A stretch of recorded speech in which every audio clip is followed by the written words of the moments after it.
Good morning to all. Myself, Satish, Assistant Professor, AAA Department, RM Engineering College, Kavarapettai. Let us now, I am going to take a topic on operational amplifier. So what is actually operational amplifier? What is the purpose we got to go for that operational amplifiers? So operational amplifier, we have to call to be as a differential amplifier. The differential amplifier means we know that we are having the two input. The difference in input, it will be amplified by using the particular amplifier and it will be providing that output. That is we have to call to be as the operational amplifier. So basically the operational amplifier is that differential amplifier. So in that, what we have to go for us, we have to go for that.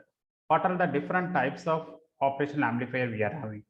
So first, what we have to go for us, operational amplifier in terms of ideal. We have to consider be as that ideal case. What about that ideal operational amplifier and what are all the characteristics we are having? Ideal operational amplifier, we are having that. This is a symbol of ideal actually operational amplifier. So generally we are using that IC741 IC. So what is the basic symbol we are using for that operational amplifier is that this is like looking this is the operational amplifier symbol. So in this, what we got to go for us, we are having that two terminal, one is negative and positive, one is inverting input terminal and another one is the non-inverting input terminal. There are two input V1 and V2 and each terminal the current flows I1 and I2 and the difference in voltage we got to call to be as that VD. So VD is equal to 0. This negative terminal we have to call to be as that inverting terminal and the positive terminal we have to call to be as that non-inverting terminal. And the difference in input V1 and V2, it will be provided difference in input V1 and V2, that is we got to call to be as that VD, and it will be providing that output voltage. What it will be that output voltage is that V0.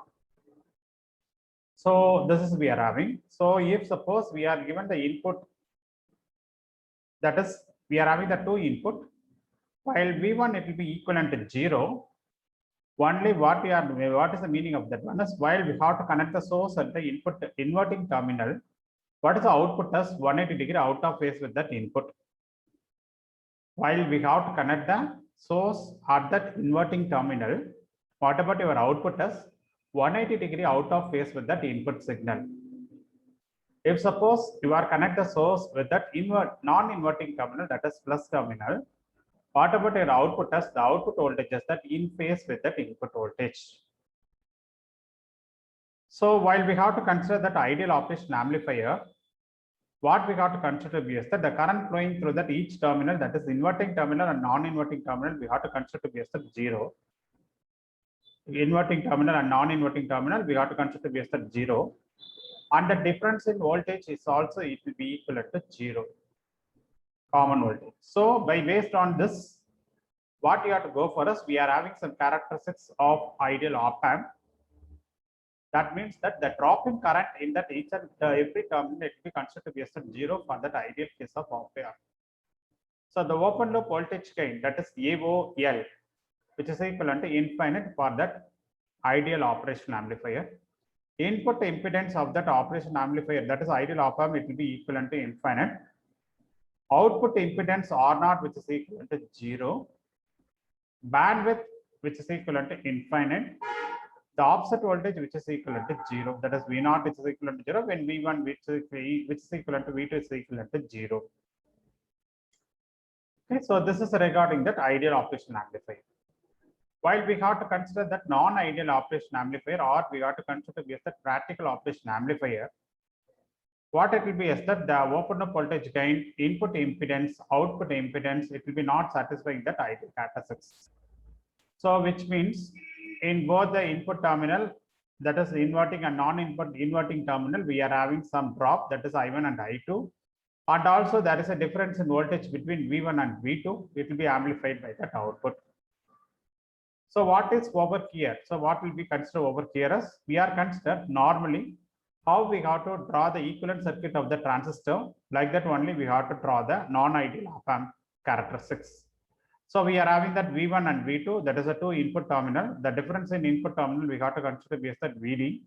And we got to consider be like looking like a transistor. We got to draw the equivalent circuit of operational amplifier. Normal transistor amplifier, how we have to draw the equivalent circuit. Similarly, we have to draw that operational amplifier equivalent circuit. That equivalent circuit, it will be consist of what are the terminals it will be consist of us. One is Ri, that is the input impedance. Then AOL into VD, that is we have to call to be as the voltage source. And we are having that output resistance, that is R0, or output impedance we have to call to be as that R0. Then what about your output voltage V0, which is equivalent to AOL into VD, that is open loop gain into VD. So V0 by VD, which is equivalent to AOL, that is AOL is that open loop gain. So because of that non-ideal op-amp, there is a difference in voltage V1 and V2 you are getting. So that is we got to call to be as that non-ideal op-amp. So that is we have to consider be as that non-ideal operation amplifier. So generally, what kind of what we have to go for in this operation amplifier? What kind of operation we have to go for us? Generally, we are considered be as that open loop operation and the closed loop operation. We know that is a feedback. Generally, for that operation amplifier, what kind of operation we have to use it for us? That closed loop operation we have to go for. So open loop operation means V1, V2, and we are having that output voltage. So in this, what we have to go for us? We have to go for that feedback. Generally, what we have to go for us? Closed loop operation we have to go for. Okay. In that closed loop operation, what we have to go for us? We are using that negative feedback. Negative feedback means the output is fed back with that inverting terminal. So what is actually feedback means? The output is fed back to the input. We are having the two input terminal. One is inverting input terminal and that non-inverting input terminal. Out of the two terminal, we have to connect with that output is fed back with the inverting terminal. That is, we are having that negative feedback. Okay, so what is the problem actually while we are using that open loop feedback as open loop operation is that the gain it will be increases. So due to that, what will be happen is the stability will be reduced in that open loop operation. So due to that, we have to go for the closed loop operation. While we have to go for the closed loop, the gain can be reduced and it will be maintained that stability. That is, we have to go for the next one. What will be happen as that the negative feedback in that. That's why we are using that negative feedback in that operation amplifier. So generally, the output is fed back with that inverting input terminal. Okay. So what is the assumptions while we have to consider based the negative input feedback as current drawn by that either of the inverting and non-inverting terminal is considered to be as the 0. The difference in input voltage is also considered to be as 0 for that ideal cases. So generally, the op-amp it will be considered to be as that we are having multiple of application. Out of multiple applications, so what we have to go for us, we have to go for that. There are two applications I am going to discuss now. What will be as that inverting amplifier and another one is that non-inverting amplifier. So just I am going to give you an introduction regarding this. What is inverting amplifier means? You have to connect that input voltage source with that inverting terminal. That is, we have to call to be as that negative terminal. We have to connect with the source, and also normally we are having that feedback. Generally, where we are having that feedback is the output is connected with feedback with the input. It will be inverting terminal of feedback we are given. While the voltage source will be connected with that inverting terminal, that is we got to call to be as that inverting amplifier. Okay, so in that we are having ideal inverting amplifier and practical inverting amplifier. In this we are finding out the input resistance, output resistance, and we have to go for that value. So while we have to go for that non-inverting amplifier, so inverting amplifier, while we have to go for that non-inverting amplifier, we have to connect with the source to be on the plus terminal. We have to connect the source with the plus terminal.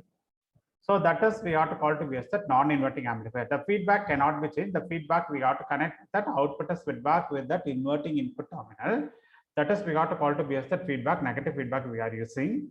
And apart from that, what we have to go for us, we have to use that plus terminal. So if suppose you are connect the voltage source with the non-inverting terminal, and you have to keep that inverting terminal to be the ground, then it will be the amplifier, it will be acting as the non-inverting amplifier. Okay, so we are having multiple of applications over that amplifier op-amp, comparator, it will be acting as that vibrator, differential amplifier, clipper, clamper, sample and hold circuit, zero detector, analog multiplier, and a divider. It will be acting as that oscillator by using that op-amp. We are using that oscillator, and also we are generating that waveform, that is multi-vibrator, and also waveform generator. It will be multiples of applications we are using by using that operation amplifier. So compared to the normal transistor amplifier, the operation amplifier, it will be the best one. It will be reducing you the parasitic capacitance and also that unavoidable isolation.